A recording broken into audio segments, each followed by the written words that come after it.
Hey, I'd like to welcome you to another episode of Mission Matters.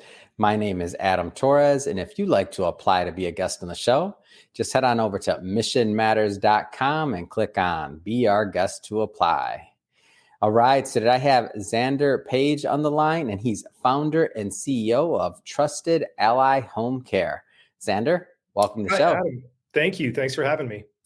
All right, Xander. So excited to get into today's topic. So we'll be talking about really the benefits that nuclear workers were entitled to or are entitled to, and what that looks like. And of course, we'll go into Trusted Ally Home Care, and I want to know more about your business and what's taking place there. But just to get us kicked off, we'll start this interview the way that we start them all, with our Mission Matters Minute. So, Xander, we at Mission Matters, we amplify stories for entrepreneurs, executives, and experts. That's our mission. Xander, what mission matters to you? Here at Trusted Ally, our mission is keeping former nuclear workers safe, happy, and healthy in their homes. We started this company because there was a need for in-home care for this population of hardworking men and women around the country who did incredibly interesting, difficult, and often dangerous jobs. And those jobs exposed them to a number of different chemicals, different elements, different hazardous materials. A number of these folks have been impacted by their work. And here at Trusted Ally, we care about making sure that we take great care of these folks. They're incredibly special people. They've got amazing stories from working in this nuclear program from the 50s onward. And when they need that kind of help and care, here at Trusted Ally, we're all about making sure they get the best possible care, information, support, so that they can enjoy the longevity and the quality of health that is possible for them. That's what drives us forward. And that's really based on why we do what we do in our founding story, which I look forward to telling you about too. That's awesome. And love bringing mission-based entrepreneurs and executives on the line to share, why they do what they do, like what motivates them, and what you're doing over at Trusted Ally. I mean, what a mission. So awesome having you on the show. And so maybe just to get us going here, I mean, we'll go further into Trusted Ally, but first off, like, how did you get started as an entrepreneur? Like what led you on this path?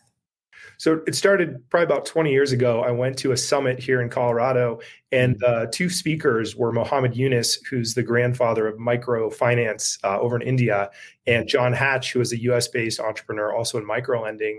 And for me, that was the first experience of understanding that business could be a tool for change, for social change, and for supporting people in their own growth and development. So that kind of blew my eyes open to go, wait a minute, business can be more than just about purely profit. Profit, of course, is an important part of the story to be sustainable and to be able to grow. We are not a nonprofit, but we are a mission-centric company. So that for me was the start of the story. From there, I moved to the Bay Area and worked around technology and social impact investing, and realized that service-based businesses like this one really allow you to take care of people on a one-to-one basis. And that's something that is at the heart of what we do here. So it's been a progression and an evolution of the how we help, but the why is always using business as a tool for positive change. So, there's a lot of people out there that'll be watching this, and they're thinking about, being an entrepreneur and kind of going on that journey. And we all learn from the ups and the downs, the sideways. It's never a linear path where everything just works out. What kind of things would you tell to some of those aspiring entrepreneurs that are out there that'll be watching this? I would say, great question, Adam. Find something that really motivates you and drives you forward, whether that's a particular problem that you want to solve, or if there's a solution that you feel really personally driven by. That's our story here at Trusted Ally. This was all coming about because of my wife's connection to this community of workers. Her great grandfather was a person like that. So it was a very personal problem to solve. If you have that kind of burning desire and passion, that can propel you past the initial hurdles, which we all face. I've done a lot of startups and not all of them work, but it's that passion that gets other people excited, bought into your mission, and gets the support and help that it takes in those early days when the real resource is the burning desire to create something new and different. And that is attractive to other people that want to help and support. And now, as an entrepreneur who's a little bit older in his career, that's what I look for when I look for young entrepreneurs who is really fired up about making change. And those are the people I want to help them make that happen. Yeah, that's awesome. I want to help them make it too. That's why we showcase and bring on entrepreneurs onto this show. Is really our mission is to really get those messages out there and to just support the mission-based businesses. So very brand aligned here, Xander. So before we get into Trusted Ally more, I don't want to assume that everybody watching this, especially maybe some of our younger generation, know exactly what the nuclear program was and kind of how it affected our country. So I'm not asking you to be a scientist here or a social scientist or historian, but I know this is your day-to-day work. So maybe just give us a little bit of insight into the nuclear program, just to kind of set the table. Happy to do it. Thanks, Adam. So I think we're all familiar with, World War II and the Cold War to some degree. And so there was this nuclear weapons arm race that occurred primarily with the United States and the USSR. And so our response to that was the rapid development of a whole nuclear weapons and nuclear energy program. This was in the 50s and continued up to today. It's still active, although less so. So what we had was a number of sites across the whole US, some that were based in getting some of these rare earth elements out of the ground, like uranium mining in New Mexico, where we do business, or here in Colorado. This was the manufacture of some of the components of these devices, like the plutonium triggers that were made here at Rocky Flats. There was a ton of research done around the country to the East Coast and the West Coast. So what you had were tens and hundreds of thousands of men and women who worked in this program over decades and decades. And this work was classified. This work was very difficult. It was new science. It was very dangerous. The elements and the different materials they were working with, even in the best case scenario with a ton of safety protocols, still had risks to folks' health and longevity. And this was just all part of this development program over, again, decades and decades, that was really necessary at that time in history, so that we were able to have the counter to this kind of bigger global issue of nuclear devices, which is a mixed history too. And a lot of our clients and former workers feel both very proud and patriotic about their contributions, and also there's the personal impacts that they've suffered, and also the bigger question of, how do we live in a world where we could blow everything up a couple times over? So it's complicated, and it's also very clear that the workers who gave a lot of their time and often their lives really deserve to be well taken care of, and that's what drives us. Yeah. And so when we, and just to, I guess, step back a moment. So we have this huge population of workers and people that, put themselves at risk at the time that it was needed over decades. And now some of them have, health problems, or they have issues. Can you tell us a little bit more about that? Yeah, I can. So similar to exposure to all sorts of stuff that's just occurred, our folks were specifically exposed to uranium, plutonium, silica, beryllium. These are elements that are often radioactive or can be fine particulates and cause respiratory illness. So we see folks that have cancers, and their approval into this whole program, which we can talk more about, is predicated on showing that illness, whether it's a cancer or a respiratory illness, is more than likely tied to their work exposure. So a lot of our folks do have breathing issues, can present similar to an asbestosis or silicosis. And those types of lung conditions have a ton of impact on our ability to function in the world. If you're out of breath all the time, it's hard to just go about your activities, daily living, and live your life. And so that's where we can come in, both with nursing care to help people hopefully get better, but also just with help around the house so that their lives can be a little bit easier. And so I know a big thing with benefits in general is really like awareness has to be built around these benefits so that the people that are entitled to them, just that they even know. I know, like, for example, in the military community, a lot of times as somebody ages, they may not know they have like VA hospital benefits or care benefits or things like that. Does that same thing kind of apply to these nuclear workers, from the sense that we need to build a better awareness for them to even just know that these benefits exist? Because I feel like that's one of the things that has to be done. I agree, Adam. I think that's a great parallel. And we have a number of these former workers in this population who are also veterans as well. So some are in kind of both groups, but it's a shared problem. One of our goals at Trusted Ally is just getting information out there. As we've done some information campaigns, we've come across folks who've never even heard of this workers' compensation program that has these great benefits. Some of it's lump sum compensation for them, just payment for their time and their injury. Some of it is then also the medical benefits side, so they can be well taken care of. So it's absolutely an opportunity just to educate folks. There's a number of different groups and organizations that are attempting to do that.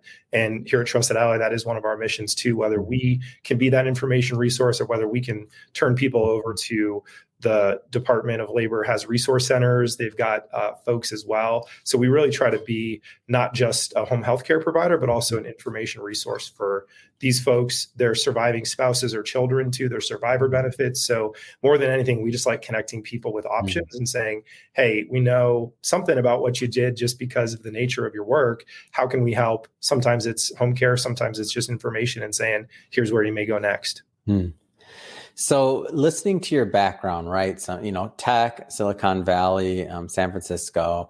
And then now I think about it, I'm like, okay, home care, nuclear benefits, or nuclear workers and their benefits. Like what sparked that idea? Like what drove you kind of to taking this path as an entrepreneur? Yeah, that is a wonderful question. So this was not a business that I had set out and had designs on. Like you said, my background was more in problems at scale, and this is a very niche business inside of home healthcare.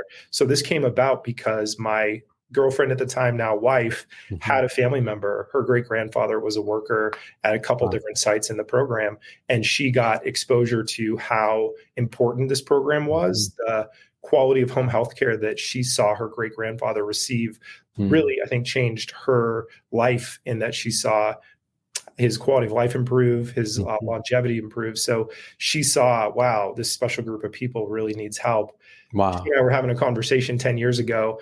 I was finishing up my MBA and looking for what to do next. And out of that conversation with my now wife, we decided to start Trusted Ally to be of service to this population. Her connection and passion, my business background, were naturally aligned to create this kind of partnership. And as I've gotten to know these folks over the past decade, we've done this. It's become a part of my life and a part of my story too. Wow, what an amazing story, and what a way to make a difference. And it's interesting to me because when I always ask people, I like to get their how did they come up with this idea or what was next, because I think a lot of times when an entrepreneur, someone's earlier in their career, maybe they think they're supposed to have everything figured out or this or that. And I'm always laughing because I'm like, if I would have told somebody I was going to be a podcaster, I don't even know if podcasts were around when I was in school. I don't know in college. So like, you don't have to have it all figured out. Like sometimes your mission or your calling, or like it'll be presented to you and you'll just know.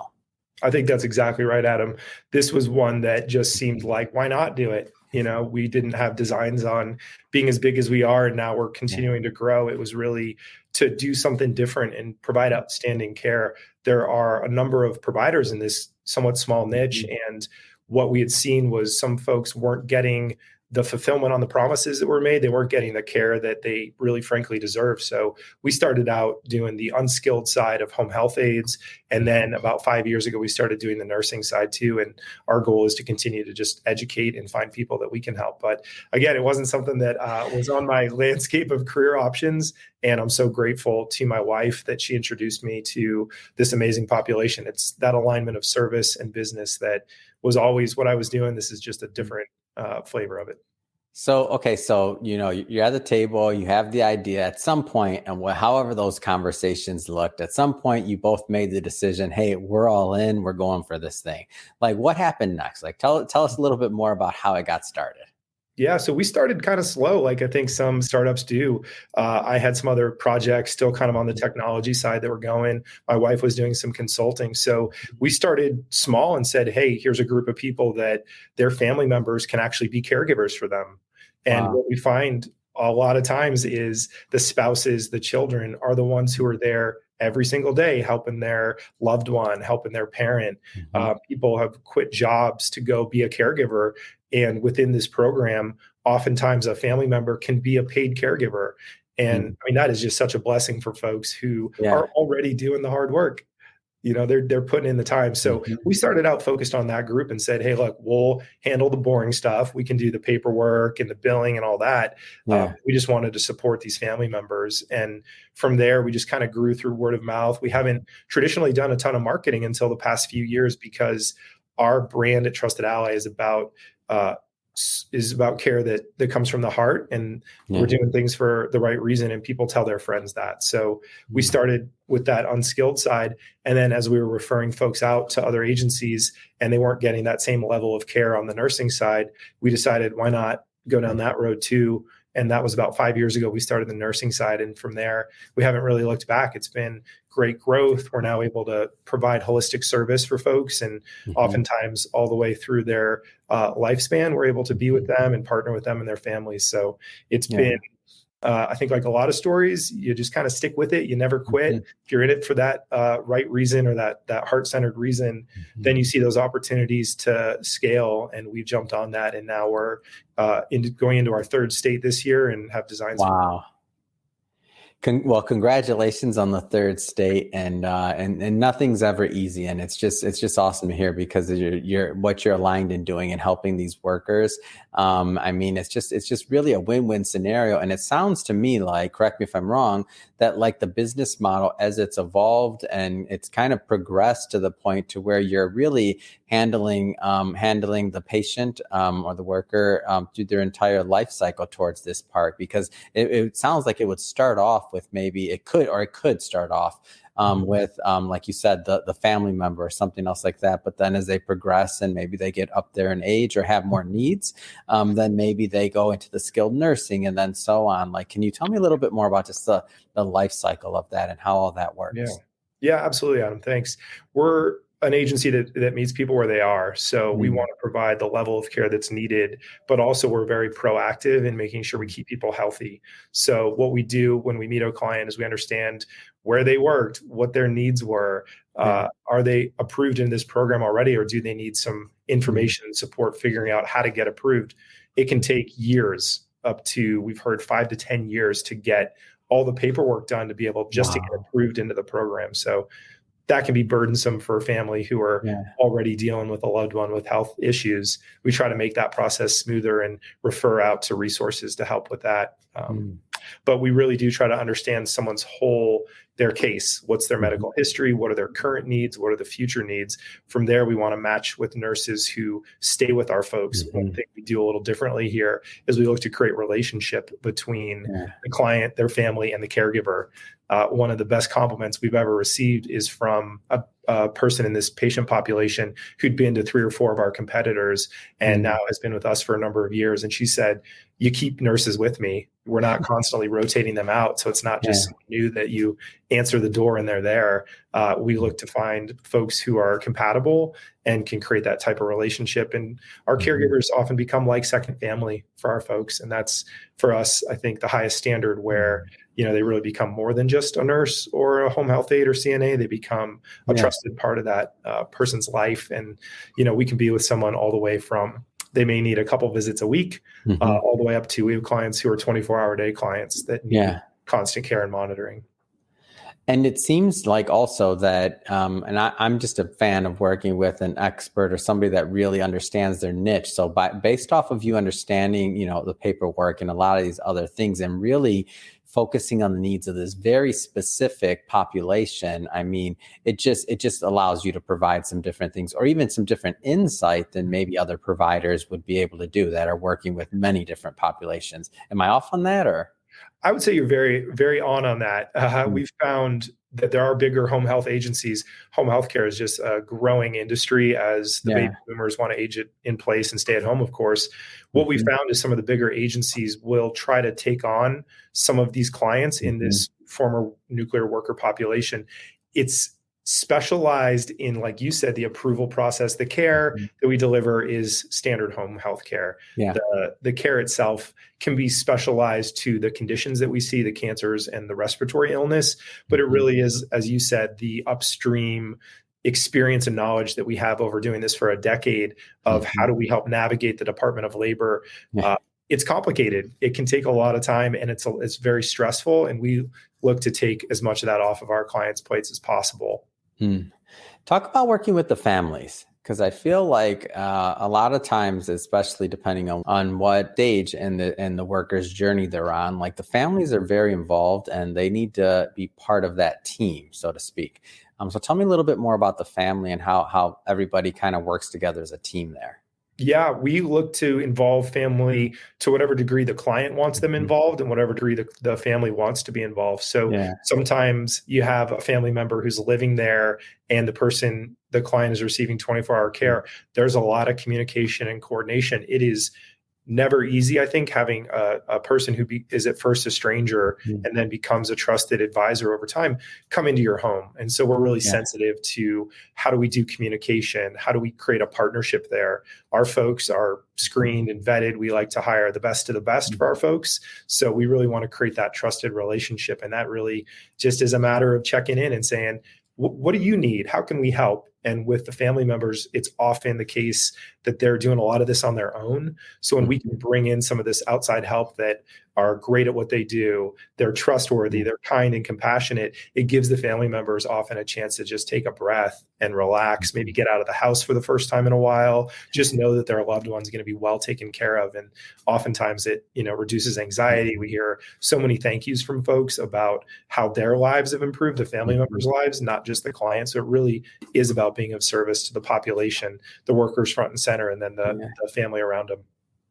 Yeah, I remember when my mother was taking care of my grandparents, towards the end of their life, and like what you said, like that relief of being able to get out the house or do something else or whatever, just that little bit of time, like it's so needed, and it's just it improves the household, it improves the situation, and there's just a lot of dynamics there. So I can just see how having somebody like trusted ally there to help at whatever stage, like you said, meeting them where they're at. Is just a huge crucial part to the overall team, really, and the approach. So I think it's awesome. You mentioned your third state. I mean, let's go further into the geographies and the areas that you're serving. So tell me more about that. So we're headquartered here in Colorado, just south of Denver. We have our patient population here. In 2021, we were very fortunate to find an organization similar to ours focused on the former nuclear worker population in New Mexico. And so we acquired them. So we're now in Colorado and New Mexico. We like to grow inorganically through those types of acquisitions very carefully to find values aligned organizations. And with this group in New Mexico, they were two nurses who started their business for the same reasons we started ours. So it's a real easy relationship to build and the same types of care values there. Our third state is Nevada. We're finishing our license there. We've got our team getting built out there. Nevada had the Nevada test site where we did many of the test detonations of these devices above ground and underground, a very rich history of the research and the testing out there. There were tons of workers out there that still are out there. In fact, my wife Candace's great-grandfather worked at the Nevada test site. So that's one that's, close to her heart. So we'll be in Nevada 2022. As we look at national expansion, a lot of our bigger competitors are in a number of states, and we're looking to be measured in where we go next. Being here in Colorado, Utah, Arizona, some of these other states that we can have proximity to, so we can make sure that the levels of care, the standards of care are the same, whether we go into a new state organically or whether we look for an acquisition partner. Hmm. Fantastic. Well, Xander, I'll tell you, it's been great learning about what you're doing, how the business was started, all the things that you're doing to help the nuclear program workers, as you know, they many times put their lives at risk and definitely expose themselves to some things due to the times and what was need to be done, and just the greater good there. So I think it's awesome that that's where your mission has taken you. So I know you're busy. I know you're expanding. A lot of things going on. I got to ask. So what's next? I mean, what's next for you? What's next for the company? Yeah, what is next for us here is growth. As we grow into new markets, we're adding members to our team. So we've got a great executive team. We're always looking for outstanding clinicians. So if you're a nurse or you know a nurse or you're a home health aide / CNA, reach out to us. We love hiring great people who have the heart for this type of work too. Growth for us is going to continue in these markets that we're in. We're continuing to look at this national focus. And, the most important thing to us is education and outreach. So we're looking to let former nuclear workers know that they have these type of benefits. There's no cost to them. This is a free program that was set up to take care of them. And we want to let as many people know as possible that this exists and where we can partner and help people with the home healthcare side. Of course, that's something that we love to do and we want to do more of it. So if somebody's watching this and they want to learn more, whether they're one of those workers themselves or they have a family member that was a worker and they want to get them the information, I mean, what's the best way for people to follow up and to connect? Yeah, thanks, Adam, for that question. The best way to connect with us at Trusted Ally is give us a call at 1-888-ATOMIC-6. And actually, we'll have to edit that out. I apologize. This is our new number. It's 866-ATOMIC-6. So you can give us a call. We've got information experts that are ready to have a conversation, learn more about you or your family member, 866-ATOMIC-6. Or you can go to trustedallyhomecare.com or tahc.com. Get in touch with us. We're here to help. We'd love to just have a chat and say, nice to meet you. What did you do? Tell us about your job. We love learning about all the jobs folks did or their family members did. So we'd love to just connect and see how we can help. Fantastic. And we'll definitely put all that information in the show notes as well, so that our audience can just go check it out there, either head to the website or obviously just make a phone call. And to the audience, if this is your first time with Mission Matters, we're all about bringing on entrepreneurs and experts and executives who have a mission to share, who have something that they want to get out there to the world and to really showcase their mission and what they're doing in the overall marketplace. So if that's the kind of content that you're into, definitely hit that subscribe button, because we have many more mission-based individuals coming up and we don't want you to miss a thing. And Xander, really, it has been a pleasure having you on the show today. Look forward to continuing to watch your journey, and thank you. Thank you, Adam. It's been a blast. Thanks, man.